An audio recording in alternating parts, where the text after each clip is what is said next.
Hello, আসসালামু আলাইকুম viewers. আপনারা কেমন আছেন?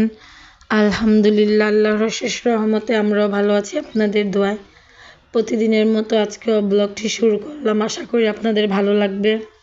আর আমার ভিডিওগুলো যদি আপনাদের ভালো লেগে থাকে তাহলে লাইক, কমেন্ট, শেয়ার করবেন। আর আমার ইউটিউব চ্যানেলটাকে সাবস্ক্রাইব করে দিবেন। তো এখানে মিষ্টি কুমড়ো ভেজে নিচ্ছে। মিষ্টি কুমড়ো দিয়ে আজকে তরকারি রান্না করা হবে।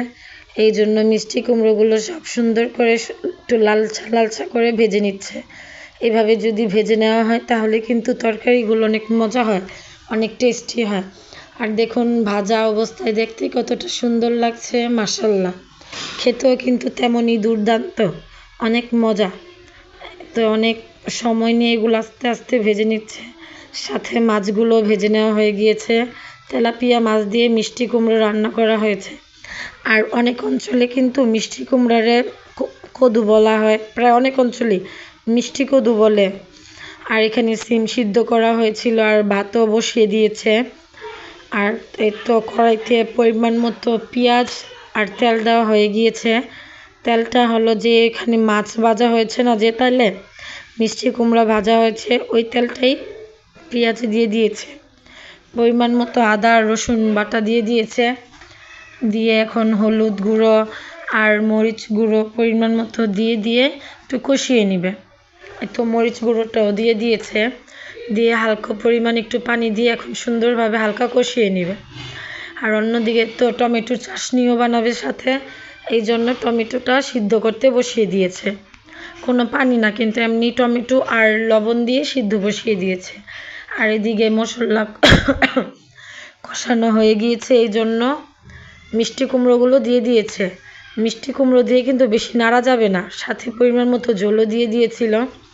আর এখানে সিমের ভর্তা বানাবে, এই জন্য পেঁয়াজ আর ধনিয়া পাতা আর শুকনো মরিচ একসাথে ভালোভাবে মিশিয়ে নেবে।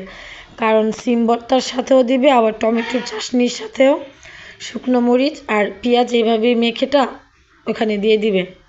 এই জন্য সুন্দর করে শুকনো মরিচটা একদম ডলে ডলে গুঁড়ি করে নিচ্ছে। আপনারা দেখতেই পাচ্ছেন। হাতে হাতে মাখা ভর্তা কিন্তু এমনিতেই অনেক মজা হয়।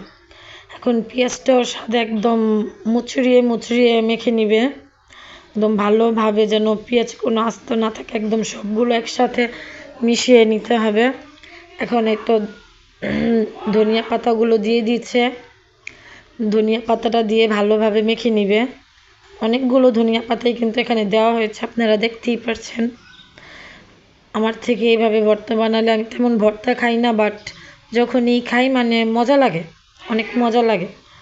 আর এখানে এখন এই তো দেখতেই পাচ্ছেন ভর্তাগুলো একদম সুন্দর করে, দেখুন কতটা সুন্দর কালার হয়েছে, মেখে নেওয়া হয়ে গিয়েছে। এখন সিমটুকু এখানে দিয়ে দিবে।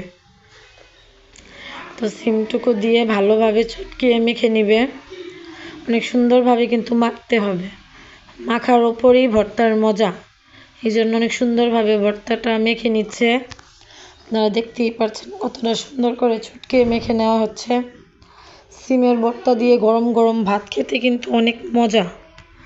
আমার ভিডিওগুলো যদি আপনাদের ভালো লাগে তাহলে কিন্তু আমাকে সাপোর্ট করবেন, আমাকে ভালোবাসা দিবেন, আমার পাশে থাকবেন। আজকের জন্য ভিডিওটা এই পর্যন্তই। আল্লাহ হাফেজ, বাই।